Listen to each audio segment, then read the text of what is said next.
Welcome back, sports fans, to another NGDL matchup, and this is a match against the Silverback Mamoswines. So this is a division matchup. Something we've been struggling with all year is division, games within our own division. They beat us earlier in the season, and I need this win.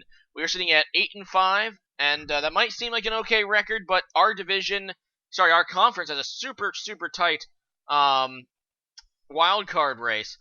In fact, Use is sitting at 8-5, and Sausage is sitting at 8-5, and both of them would have the tiebreaker over me because they have a better conference record. Because, like I said, I've been having a real problem winning games in this division. So I'm kind of like battling for my playoff spots. My opponent, Fat Jesus, is actually fighting to stay alive in the playoff race. They will be mathematically eliminated, I believe, if they lose. So it's really going to be a really tight match. Both of these teams need the win, but honestly, I have the better chance to make the playoffs, so I'm really hoping I can pull this out. And to that end, I did make a transaction this week.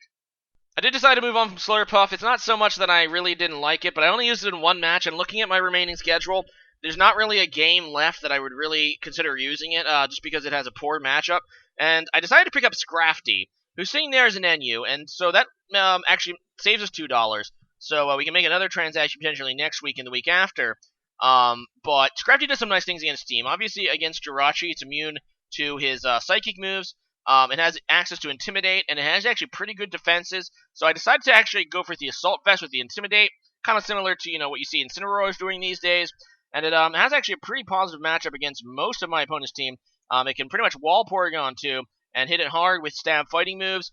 It can do good things against Weavile after the Intimidate, so we can come in against all of his physical mons, which you can see.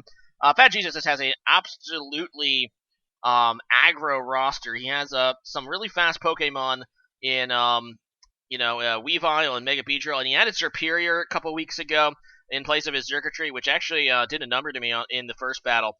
And of course he also has Lycanroc, which is fast, but then he has a decent defensive core as well, especially when you add Jirachi to that mix, and he has Porygon too as a defensive mon, which I do need to break, and as well as Gastrodon, which he did bring the first time. I'm thinking he might not bring it this time, but I still have to account for it. So, all in all, let's go ahead and see what happens. So there's the teams. As you can see, he is bringing his Lycanroc instead of the Gastrodon.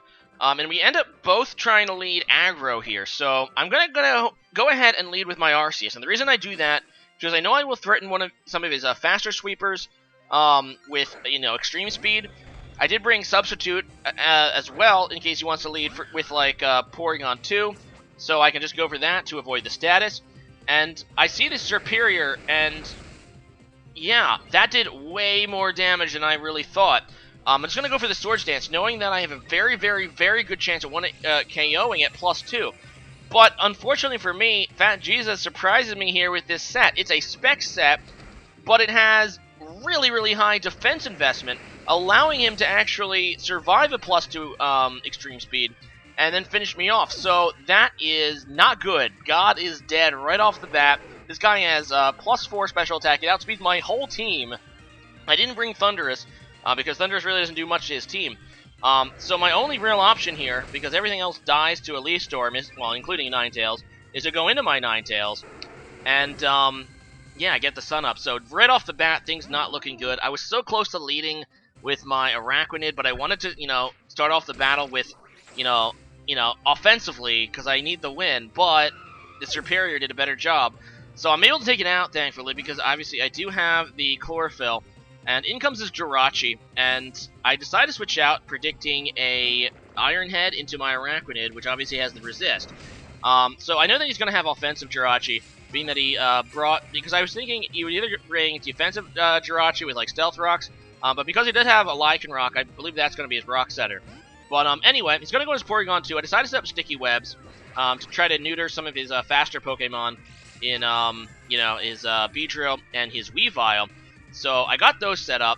Porygon 2 is probably going to try to status me. I'm thinking maybe Toxic. Now, I did bring Aromatherapy on my Sawbuck this time. And he's going to go for the Thunder Wave. So I was thinking about maybe Aromatherapying here, but instead I decided to actually go for the Swords Dance, because I know in the Sun I'm still going to be able to outspeed a lot of his team anyway, especially with the Sticky Webs up. So in comes Beedrill. which is actually probably the worst thing he could have went into. And that's because this Beedrill resists my moves. I brought Jump Kick and the Fightium Z. I was debating the Groundium Z instead with Stomping Tantrum, but I eventually decided to go for this, and I go for it anyway because I know they'll do at least, or nearly, around 75% of this Mega Beedrill, which will allow me to obviously cripple it later. I knew that he would probably just defog, and I knew I would outspeed it. But then I get the Parahack, so that's not very good. The fortunate bit, though, is he did see that I outsped him, and he has to probably not think that I have Aromatherapy, which means he has to expect that I have something to hurt him.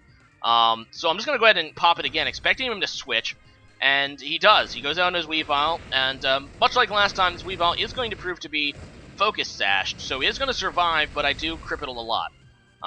And I guess I could have just Jump Kicked there, but, you know, that works too. So it survives, and I will switch out. This thing will outspeed me, because the sun is gone. And I'm just going to go to my Scrafty, and I get the Intimidate on this, thing, so that's what Scrafty wants to do. It kind of wants to, like, come in on physical guys, force him to switch. Then I have my Assault Vest for the special guys he has. So he's going to go ahead and switch out. He doesn't want to lose it. He goes out and his Jirachi. End up going for a Power Punch. What I probably should have done is try to predict, you know, went for a little more damage.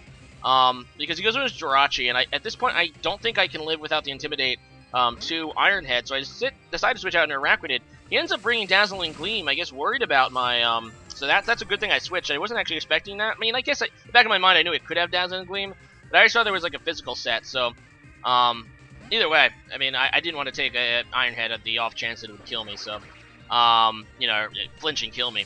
But anyway, I'm just going to go for the Sticky Webs again. If nothing else, it's going to force that Beedrill to try to come in and get rid of them again. And here we're both going to Toxic each other, so that's a thing. Like I said, I'm not really worried about this. I do have Aromatherapy on my Sawsbuck if I can get that off, which will remove the Paralysis on my Sawsbuck as well as the Toxic on my Araquanid. So this is a pretty okay trade for me because I really don't have... I really need to Wither down the Porygon too, so I'm going to take the Toxic. I do have ways to hurt it with Jump Kick and Drain Punch on my Scrafty, which I'm going to go into now. I get the Intimidate, not that it matters, but I was worried about an Ice Beam because I knew he had one attacking move because he seems to be dual status. So obviously he's carrying Recover. I don't see why he wouldn't. So I'm thinking he only has one attacking move. It ends up being a Tri-Attack, which I was thinking was Ice Beam, but I guess Tri-Attack works. It doesn't do much to me thanks to my Assault Vest. And I'm just going to go for the Fire Punch, actually predicting either Beedrill or Jirachi. Sadly, I needed the Sun in order to 1-hit KO this thing, and now I'm just going to go back into Araquanid. I'm kind of thinking he's going to defog again, because that's been his MO with his Mega Beedrill, is to kind of play it weird. I could have went for the kill there, but I didn't want to risk him killing me. And I would rather, I guess, have him kill Araquanid. I could have went for the kill. But if I did that, then obviously he was still gotten the defog off. But maybe I should have, looking back on it. But anyway, he's going to go ahead and U-turn, and that does a fair amount of damage as he goes into his Weavile, and I'm just going to go for the Liquidation, which will at least finish off the Weavile. So that's actually not bad at all. Weavile, even at 1 HP, is definitely a threat to my team because it kind of outspeeds everything and hits hard. So that's good at least. Unfortunately, Araquanid is really low on HP. He's going to go back into his Mega Beedrill, which is probably the worst thing he could have done, and it's just going to kill me because I don't want to, you know, sack anything else. Now I'm going to go to my Uxie. I have max defense Uxie. I'm going to go for a Reflect and a Stealth Rocks. That is my game plan here. And the reason I go for the Reflect first is because, you know, if he goes for the Poison Jab, I can live the U-turn. Oh. Guys, that would have done about 60-something%, but then he gets the crit. Let me just pull up the calc. U-turn, 65 to 79% damage. And I really needed the Reflect at the very least. All of his remaining Pokemon are physical, except for this Dazzling Gleam on this Jirachi. I go for the Intimidate actually first because I did get the matchup, because I knew that he would force him to go for Dazzling Gleam, which will let me go to Sawsbuck, and if he does go for the Iron Head, then, well, that's fine too, because I have the Intimidate on it. But I go for the Jump Kick, expecting Porygon 2, and then I miss. And I crash. And everything is just falling apart now. I go into my Scrafty because I have no choice, and I'm just gonna hope I can tank this 2 Tri-Attack. So in comes this Tri-Attack, and I take that okay. And I do have Drain Punch, I'm just gonna go for it, which will help restore my HP a little bit after this other tri-attack. But then he gets the freeze. But then I thaw. So I don't even know how I feel about it. This is just RNGesus mocking me at this point. I really lost from the U-turn. And that's just what it is. I really needed the Stealth Rocks. I really needed the Reflect. I was hoping for a Reflect and then Stealth Rocks, because Stealth Rocks would kill the Beedrill, would allow it not to switch back in. And with a Reflect, I might be able to set up Sawsbuck, or, obviously this thing would be able to tank for a late game sweep, but what can I do? I mean, he did play well. Credit to Fat Jesus, he played well with the Superior early on, but I guess his cousin RNGesus helped, just secure the win. I felt really good that I might be able to get this late game comeback here, but because I thought I had the right pieces in place with Sawsbuck, especially with my aromatherapy, especially with the Reflect, and now he's just going to kind of he's gonna go ahead and showboat a little here with all-out pummeling to finish off the match. But that's how it goes. Yeah, he had a nice game plan, especially early on. He got the matchup I guess he wanted with Superior. I should have led with Arachnid. But that's hindsight. But after that, everything kind of... I thought I made some nice predictions later in the game. Did not end up working out for me due to a lot of things. First, I got that Parahax. If I didn't get that Parahax against the Mega Beedrill, the Mega Beedrill would have been crippled, and he would have been able, died presumably later in the match. And Mega Beedrill was one of my biggest problems at that point. And, then the crit U-turn. Jesus, man. To top it all off, that missed jump kick, which, at the very least, I would have had a full health Sawsbuck. But no, it was not my game, clearly. And this loss does hurt. It drops us to 8-6, which is definitely not where I wanted to be. This just a brutal second half to this season for the Miami Dolphiones. With 8-6, we are literally have to win out pretty much. Well, actually no. The playoff situation is this. So we have Use and Sausage at 8-5. They haven't played this week yet. What we need is if they win out and we win out and we all actually no, it won't happen. One of them is going to take the loss in the last week because they do play each other in the last week. But if they win 2 out of 3, there's nothing I can do. So if I finish 10-6 and they finish 10-6, then I'm the odd man out. My one saving grace is they do play each other in the last week. So, but I still need one of them or both of them to lose one game. So if they win, let me just put it this way: if I win out, I need them to lose. I need one of them to go 1 out of 3. So it's not looking good for the Miami Dolphiones.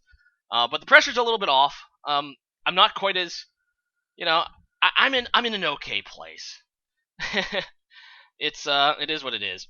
We're gonna do our best. The last few games. Our next opponent is Saltfire, who actually already clinched the Blue Division. I don't know if I led with that or not, but no. So we're not playing for the Blue Division anymore. He won his last week game.